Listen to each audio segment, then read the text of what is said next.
Muraho neza turabasuhuje aho muri mu mpande zose z'isi zitandukanye amahoro y'Imana abane namwe.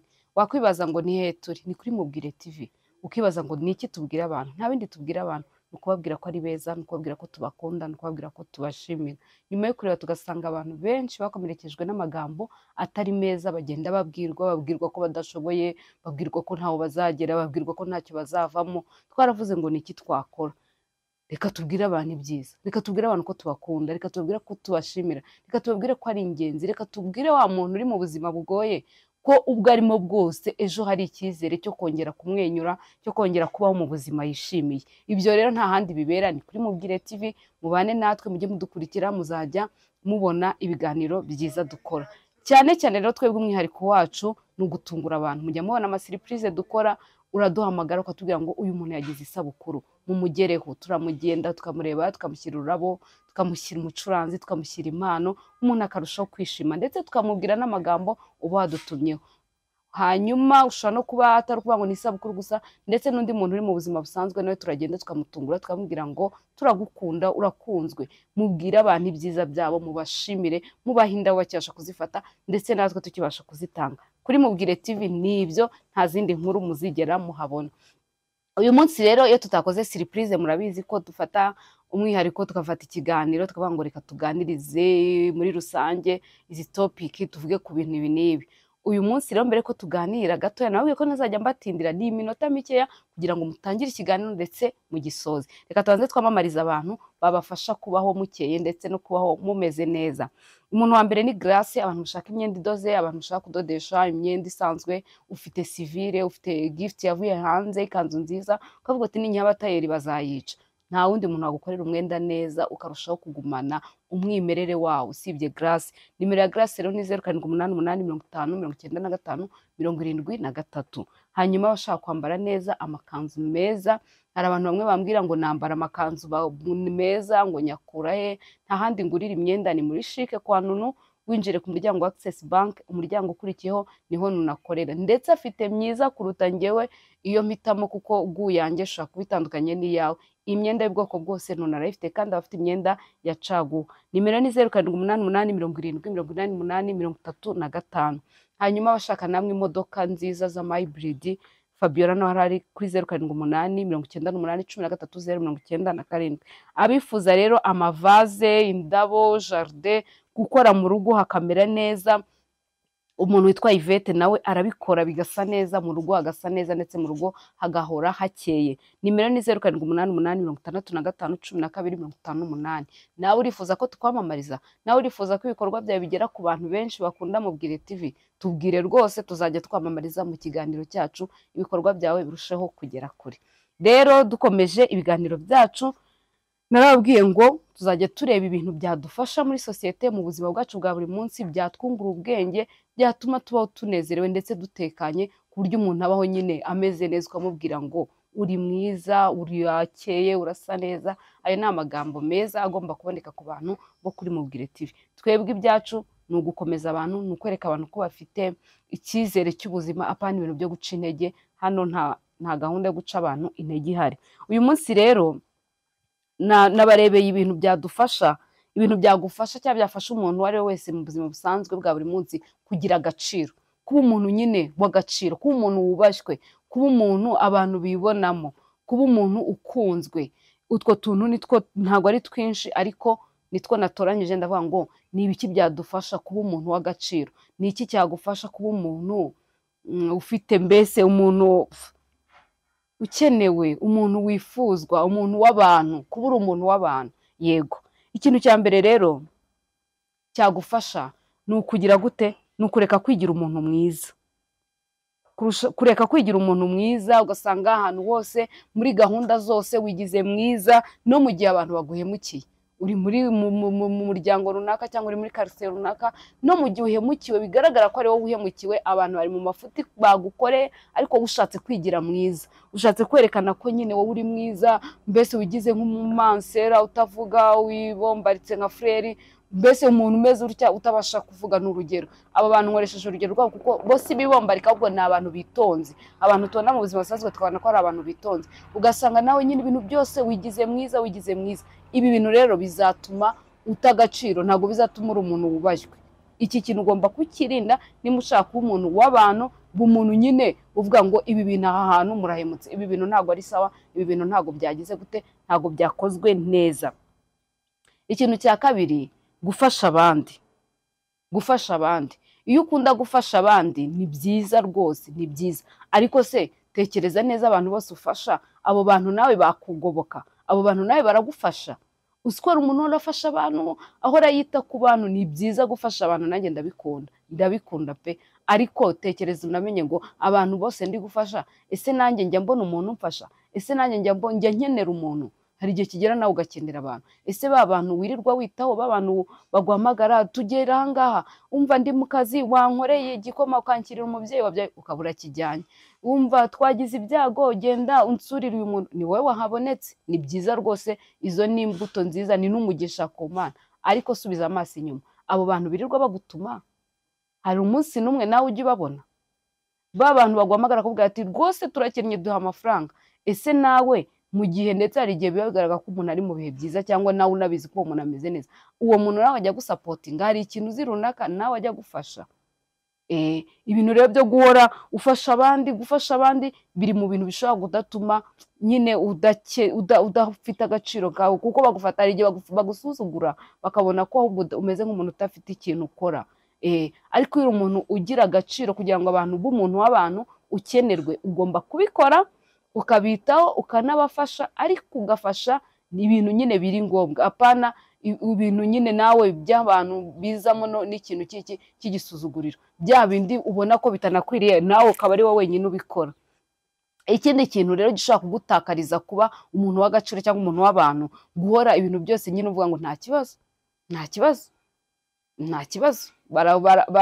Baraho urugero, muri quartier uri umubyeyi wenda ufite abana bawe barabakubita, baguhamagara umwana yaza kugutabaza ati mama ngwino uvugane n'uriya mubyeyi araje, dore bamvunnye ukuboko. Oya nta kibazo, oya nta kibazo. Umuntu ibintu byose mbese byose n'ibintu baguhemukiye, n'ibintu by'amafuti, n'ibintu nyine ubona kurenganya, ibintu byose ugahora uvuga ngo nta kibazo, nta kibazo, nta kibazo. Mbese wowe ntushaka ko uri muri babantu, kandi si uko nta kibazo, si uko bitakugize ingaruka mu mutima, ahubwo urashaka kwerekana ko nyine uri umuntu mwiza, uri umuntu w'inyangamugayo, uri umuntu mutagatifu. Ibyo rero ni ibintu bituma bakubonerana, bigatuma bagusuzugura. Imba uri umuntu ushaka kugira agaciro ka umuntu w'abantu, nimba ari ikibazo uvuga ngo kibintu ni ikibazo, namwe nimba ari gukemura urubanza muri quartier ati ubwira umuntu, apana kumutinya ngo nuko ari umunyacyubahiro, ubwira ati ariko aha nawe wahemutse, aha nawe wakoze ibitari byo, apana kwanga abantu baguhamagara ati ngwino dufashe, ngwino wunge bano bana. Oya nta kibazo, oya nta kibazo, sinjya muri ibi bintu, nta kibazo, nta kibazo. Ntimuzi abantu bigira nta kibazo ahantu hose, mu kazi agomba gukemura ikintu bamubwira ati ibi n'ibintu, oya nta kibazo, it's okay, it's okay. No, ikibazo vuga ngo ni ikibazo, ube nyine umuntu w'ukuri, umuntu ukemura mu gaciro, umuntu nyine uvuga ngo ibikwiye kumera neza bimeze neza, bitameze neza ntibimeze neza. Ibyo bintu bizagufasha kuba umuntu w'abantu, ndetse n'iki no kugira agaciro muri sosiyete.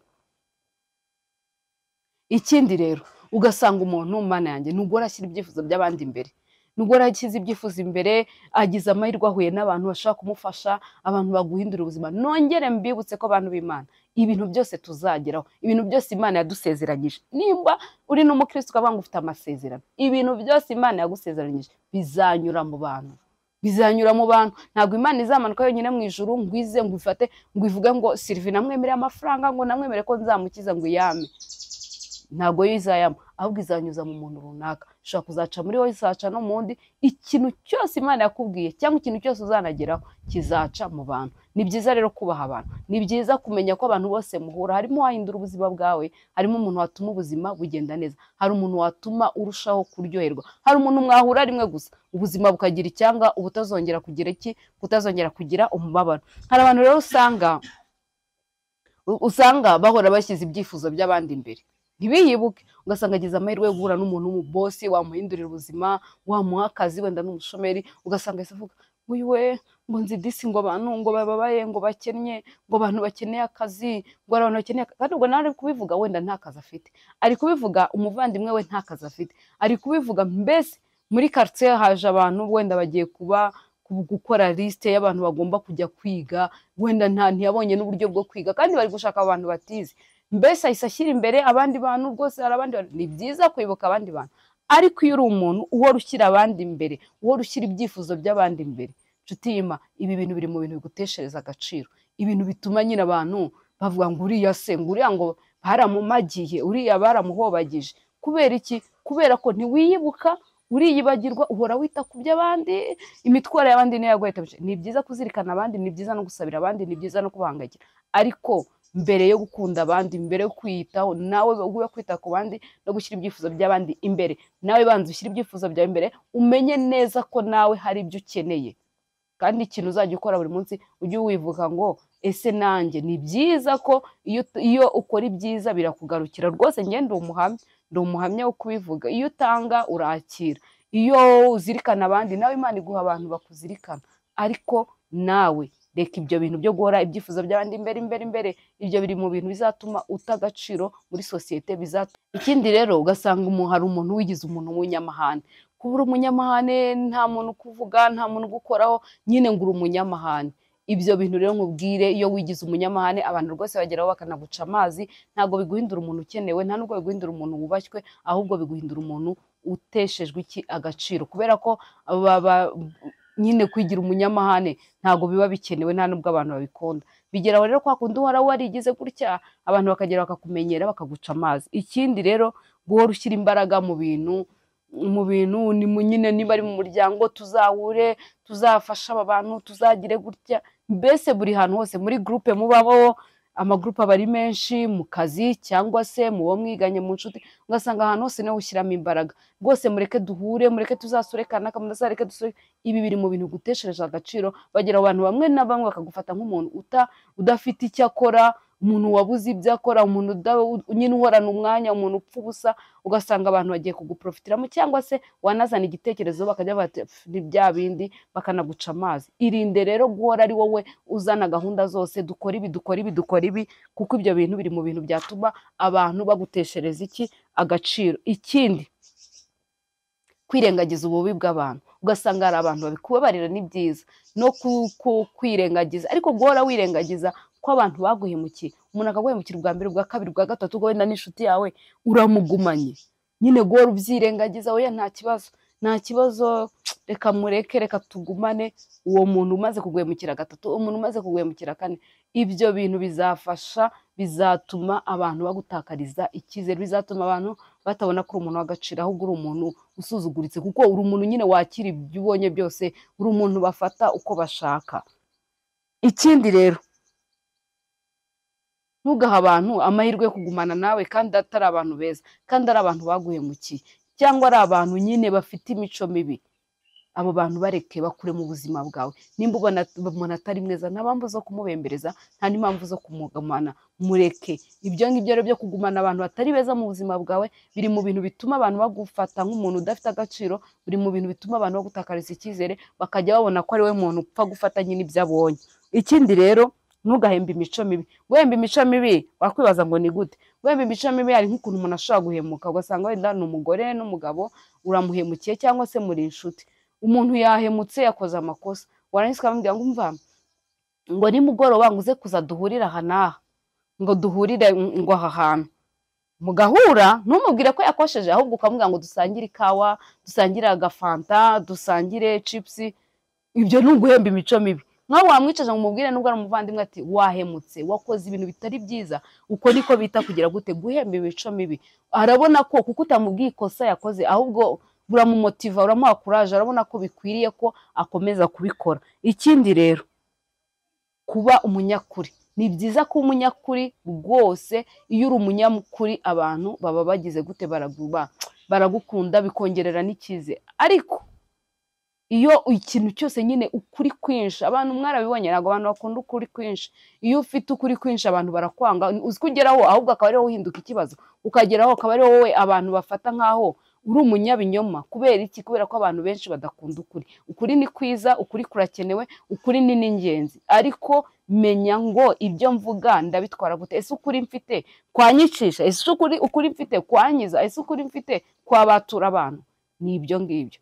Ibintu mbabwiye mubigenzure neza, nusanga ibyo bintu koko bikora uzasanga aho kugira ngo biguheshe agaciro, aho kugira ngo bitume uri umuntu ukunzwe muri sosiyete, byaragiye bigira gute bigutakariza icyizere. Rero nta handi ni kuri Mubwire TV, mukomeze mukore subscribe, mukore share, mukore like, mukore comment, mutubwire ibyo mushaka ko tuganiraho, hanyuma ikindi muduhamagare, mutubwire ngo nitugende tubwire abantu ko mubakunda, abantu babone ko social media itavuga ibibi gusa, abantu babone ko social media atari byacitse gusa, ahubwo hari n'imbuga nkoranyambaga zivuga inkuru nziza, hari imbuga nkoranyambaga zerekana urukundo. Nta bindi rero twe tubwira abantu, nibyo tubabwira. Nimero yanjye, abantu benshi mukunda kumbaza ngo mwabuze nimero yanjye, tuzajya tuyandika ku kiganiro kugira ngo murusheho kwibona, muduhamagare, mutwandike kuri WhatsApp, mudutume, aho mudutuma hose tuzabatumikira. Murakoze rero, mugumane natwe, amahoro y'Imana abane namwe, amen.